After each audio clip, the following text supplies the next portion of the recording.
Once touted as the potential Orlando of the East, the theme park and attractions industry in Malaysia has somewhat gone downhill even before the pandemic started. What does a possible delay in international border reopening mean to this sinking sector? Can it go on a slingshot ride and rise to the sky again?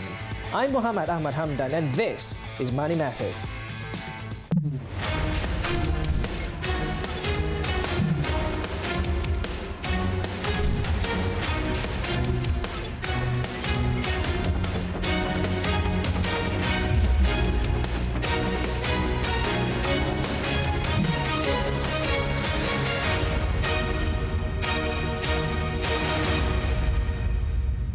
Good evening and welcome to Money Matters. Joining us today, we have the President of the Malaysian Association of Theme Park and Family Attractions, MATFA, Tan Sri Richard Koh. Welcome to the program, Tan Sri. Thank you. Thank you for inviting me. Great. Now, no decision yet to reopen the country's borders on March 1st, as proposed by the NRC, the National Recovery Council, due to the rising COVID-19 cases. What's your take on this? And also, what does another possible delay in reopening international borders mean to the theme park and family attractions industry in Malaysia? Overall impact on the industry will be from 30 to 70% on the revenue. So especially... That's a huge chunk, yeah. 70%. Yeah, especially the border closing, yeah. Okay, now just around 7 years ago, Malaysia was gloriously set to emerge as the capital, the theme park capital of Southeast Asia, with a number of new players, including international brands, entering the local industry. But some of these projects hit a snag several years later, and in 2020, COVID happened. Are we still poised to become what some had described as the Orlando of the East? Yeah, of course, this is the Malaysian dream. Yeah. We want to have this Orlando of the East, provided with more incentive given to the industries. Yeah. So, are we still on track to achieve that? Or? Yeah, I think if proper incentive is given, I think we are still on track. Because as it is now, we have few international branded IP in the country. And we're also, I mean, the industry is still also recovering from the effects of the pandemic. Yes. How long do you think the industry will take to recover from the pandemic? And what would be the driving factors for it? I think it will take at least 3 to 5 years for it to come back. The driving factors will be, of course, the reopening of the international border, the quarantine relaxation, so that will then drive the economy back again. But how is it doing right now, the industry, right now? With the pandemic is still in the picture. I mean, we're still not out of the woods yet. The pandemic is still around. We've entered the endemic phase. So how is it? How's the industry doing right now as you speak? The industry is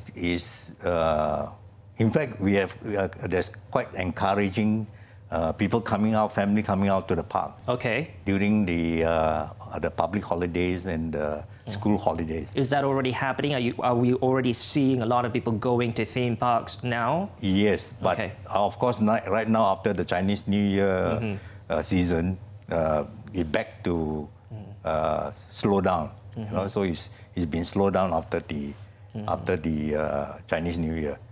So we hope, hopefully, you know, the holidays, there will be more holidays coming in. Yeah. But in terms of the number of visitors going to these places, these theme parks and attractions, how far are we from where it used to be before the pandemic, when things were normal? We are about, I think, 50% away from what we... Wow. Yeah, what we have, because the capacity, the limited capacity we have to control. And then, of course, then the spending power of the people. So, to compare before and after, we are 50% down. And then you said earlier that the recovery phase is probably going to take about 3 to 5 years. And how is that going to, I mean, what does that mean to the industry in terms of sustaining the business? You know, do you think the industry is able? Is that okay? Like 3 to 5 years? Is that good enough can it maintain and sustain the business operations for that period? Yeah. So hopefully, like I say, international border is reopened, and then people are more influenced to come out and enjoy the facilities. So it's possible, you know, if that happened.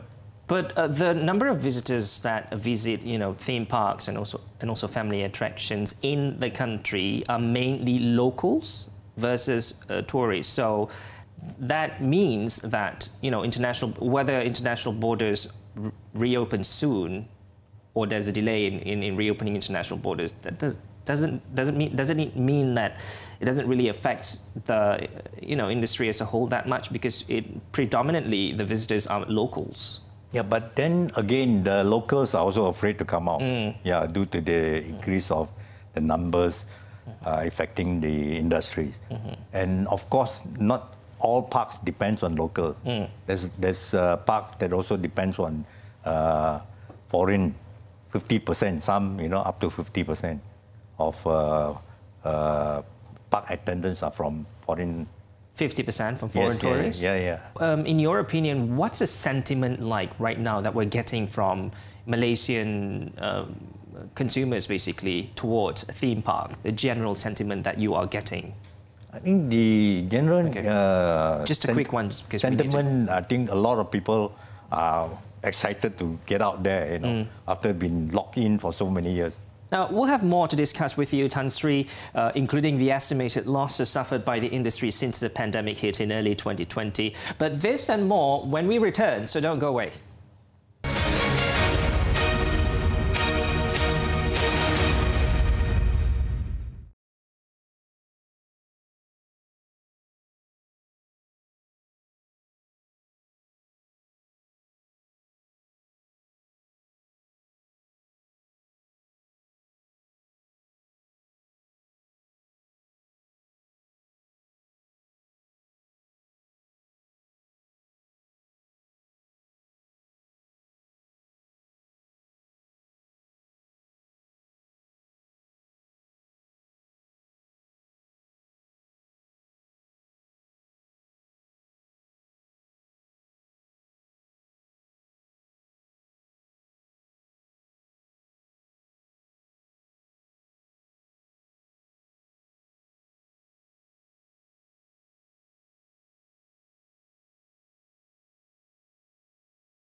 Welcome back, and you're still with us on Money Matters as we speak with the president of the Malaysian Association of Theme Park and Family Attractions, MATFA, Tan Sri Richard Koh.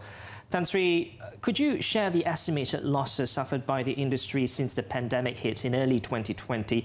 And also, if you could also share the number of theme parks that we have in Malaysia nationwide and how many have closed because of the pandemic so far? The total loss of the revenue and operating costs is about 2 billion. 2 billion? Yeah. Over the course of 2 years. 2 years. Yeah. And the number of theme park and attraction right now is about 90. 90. 18 have closed permanently. Because of the pandemic? Yeah, that's right. Okay, so 2 billion, that is a total loss. Yes. For the whole industry.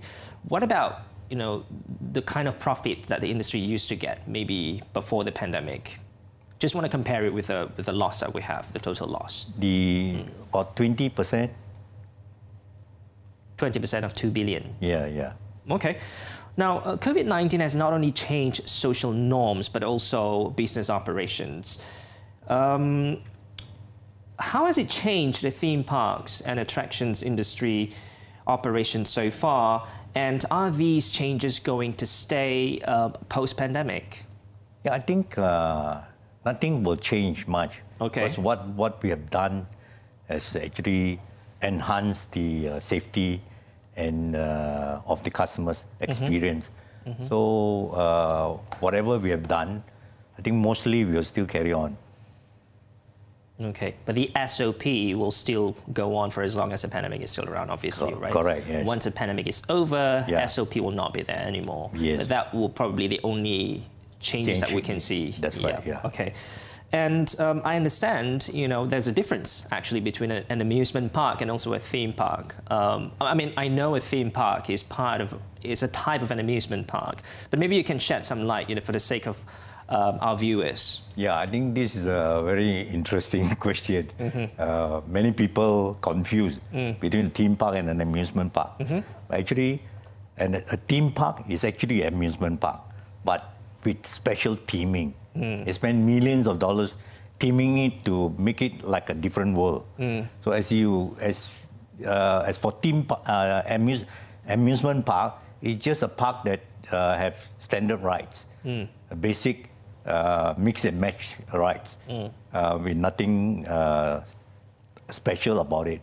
In theme park, if you go into the theme park, you are like transforming into a different world. A theme park, a rides itself can cost very expensive, right? 50 million. Like Universal Studios, yeah, Disneyland. Yeah, it can cost, one ride can cost 100 million. That's a lot of money.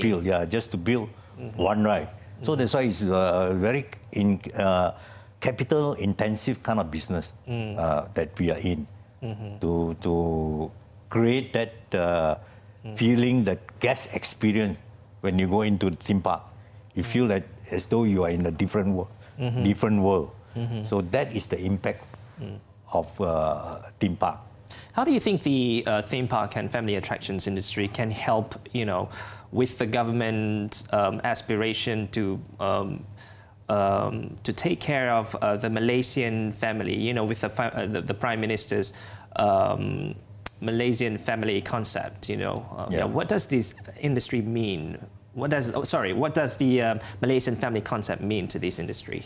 Malaysian family concept is the keluarga Malaysia. Yeah. So I think keluarga Malaysia, you want the whole family to be bonding, go for fun, spending quality family time together, part and parcel of distressing.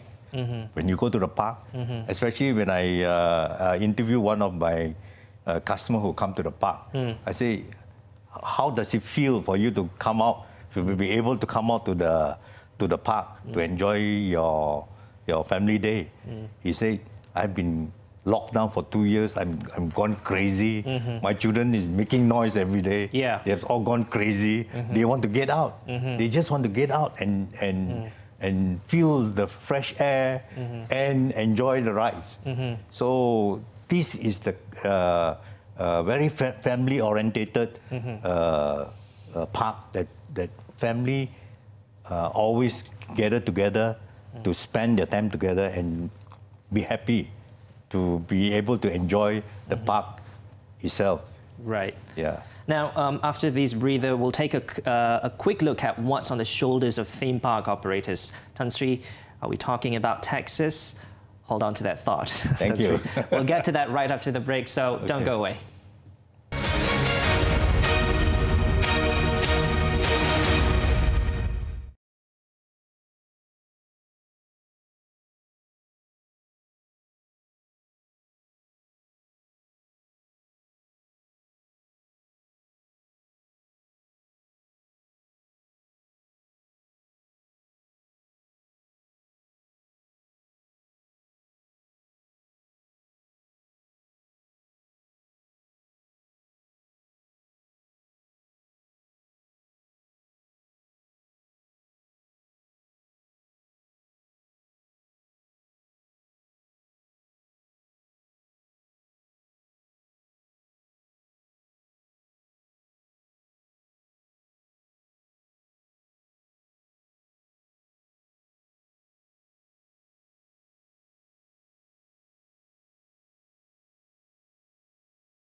Thanks for staying with us on Money Matters.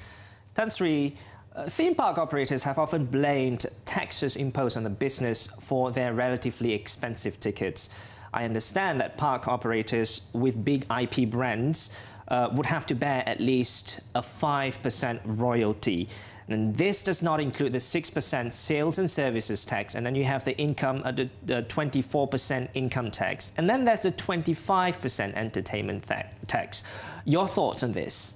Yeah, due to the high capital incentive investment of theme park, labor intensive, high maintenance costs, and a slow return of the park. And of course, the entertainment tax of 25%. That need to be reformed. The government need to reform that. And in fact, having said that, right now, actually, our tickets here in Malaysia is the cheapest among ASEAN region. If you compare Singapore, Indonesia, Thailand, or Hong Kong, price to price, I think we are the cheapest in Asia. So to continue giving good pricing to families to be able to enjoy our facilities, I think the government to take steps to reform the outdated entertainment tax, which is 70 years old, older than me, before I was born. So those days, amusement park includes joget. You can buy a ticket to choose whatever girls you want to dance with you. Okay. Yeah. So it's sort of a lot of sin tax involved in this. So I think that's how that entertainment tax come about during the British colonial time. So since now that have not been changed, you know. You mean the tax has not been changed? The act have not been changed. The tax has still been still been applied to family now. The modern family entertainment park. So which is family friendly. You know, it's a whole different scenario right now. Yeah, it's a wholesome family park now. It's no longer the olden days amusement park that you have strip shows and all those things. Adult activities. More adult activities. They have, in fact, games of chance. They have beer garden. In those days, PP park. Yeah, they have all this. Nowadays, the modern theme park is all totally for families. Yeah. I mean, if you've gone to the park before, you notice that they are from little children to the old families. Yep. The parents will be sitting now, grandfather will be taking care of the babies, and they're all enjoying life. So the concept is actually totally different from what the olden days amusement park is. When the entertainment tax was introduced. Yeah, you're right. So when that was introduced. So since then, they have not updated that act. So do you think that this tax should be, you know, the government should do away with this tax entirely, or do you think that it should be reduced to a smaller number? Yeah, I think it should be do away altogether, because after all, you still pay the income tax if there's a profit you make. You still pay income tax. You still pay the SST tax 5%, and then, like you say, you have those big IP park like royalty, like Disney, like Legoland. You know, they still have to pay a royalty. Royalty not limited to 5%. It's maybe 6%, 7%. Yeah. Example like the new Fox Studio. Genting, Skyworlds, yeah, they have to pay a royalty. So how can a family afford it if 25% tax apply? So we really need the government to relook at the act and reform the act. Yeah. What are the policies surrounding the theme park and family attractions industry that you think should be revised or improved, especially to ensure a win-win situation between the government, the business players, and also the consumers? Yeah, I think as far as the players are concerned, nowadays, you know, even developers are getting into it. The developers use this as a loss leader to enhance their property.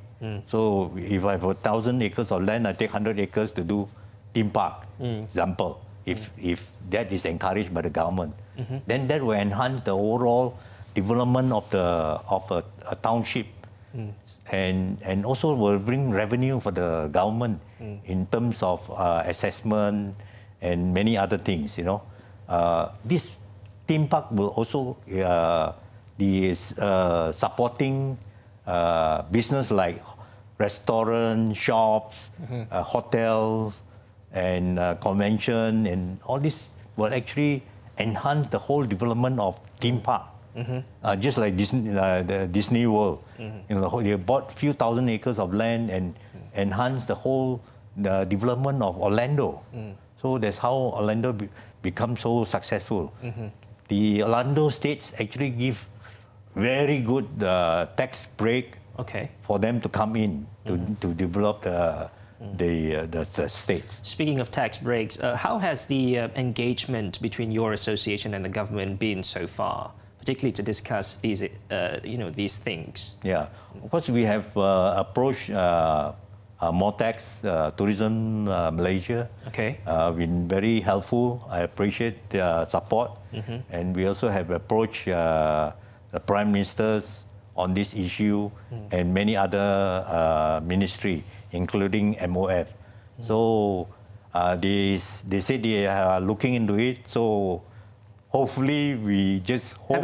Haven't they, haven't they been looking into it for many years already, and still, there's no decision on it? Yeah, I mean, the entertainment tax is still there. Yeah. Sadly, I mean, there's a lot. What's the progress, if you can share with us? I think the latest, what we have submitted is we have submitted a proposed amendment to the Act, which we have submitted to MOF as well as the Prime Minister. Okay. So we hope they will seriously look into it, because this will benefit not only the theme park industry, it will enhance overall hotels and many other things, you know, retail. Basically the country's economy as a whole. Correct. And yes. also the Malaysian family. Yes, that's right. Right. Speaking of establishing Malaysia as the Orlando of the East, besides Malaysia, right, which other countries in Southeast Asia that you think have the potential to outdo Malaysia in becoming the theme park capital of the region?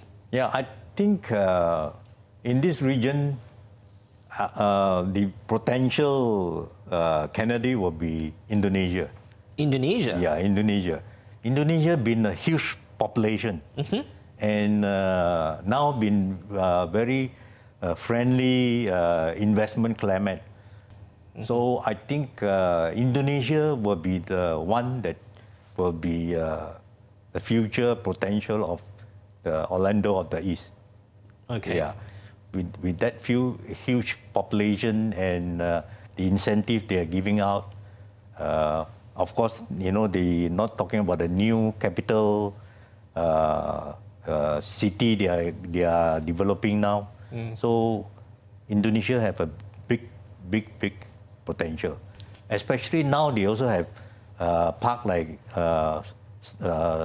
France Studio all over the country. So theme park is also growing quite rapidly in Indonesia. Tan Sri Richard Koh, thank you once again for being with us on Money Matters. Thank you. Thank you for inviting me. Right. Now, for the past half an hour, you've been with Tan Sri Richard Koh, the president of the Malaysian Association of Theme Park and Family Attractions, MATFA. Tan Sri, we appreciate your time and insights on this program. Thank you. Do join us again next week, same day and time, for more money insights that matter. I'm Muhammad Ahmad Hamdan. Thank you for watching and take care.